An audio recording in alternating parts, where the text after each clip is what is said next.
Hey, so you've just entered a home that you're thinking of buying. You're viewing it, you're looking around. Now what? What do you look for? I'm going to show you the top things that you should look for when you potentially may buy a new home.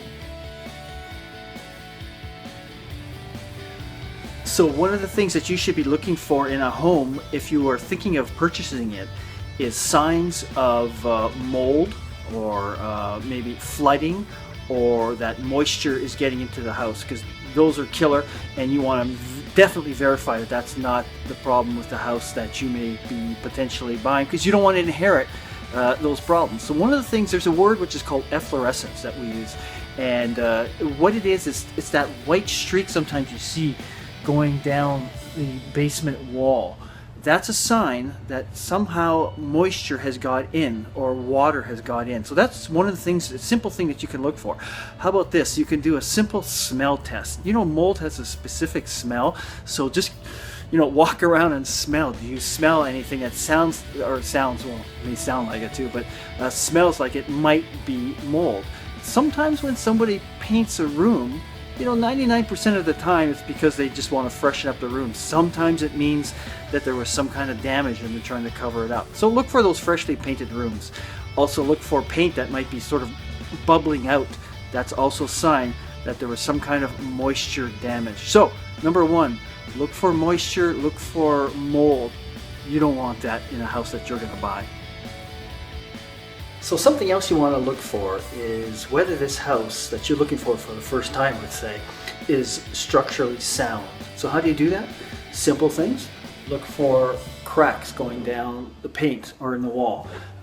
Look on the exterior of the house and look for long cracks going in between the brick. Two things to look for, which will give you a first glance idea of whether the house is structurally sound. Now, of course, you're going to need a qualified inspector to verify whether that is something you should be worried about or not, but at least you have something to look for.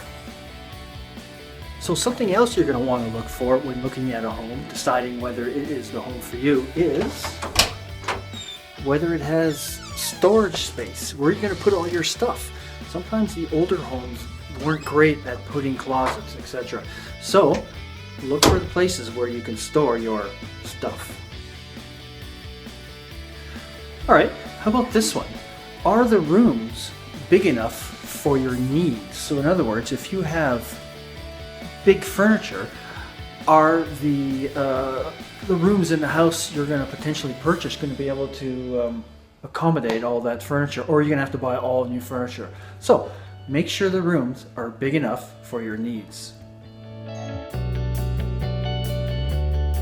So, how old is the roof that you're looking at?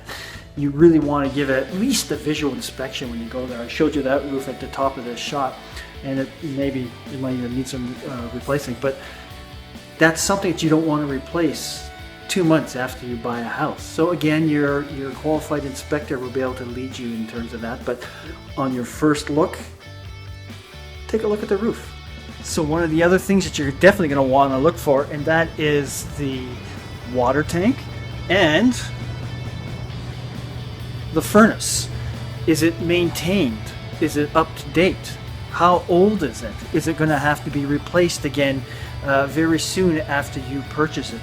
Is the water tank, how old is that? Is it rented or owned? You want to check all that stuff out, and you can ask the real estate representative who's doing the open house. They really should know that.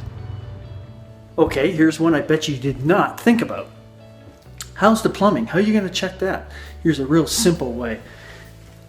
Get in the kitchen. You got to get a little dirty for this. Get under the sink and look at the piping underneath. Is it dry? Do you see any puddles underneath?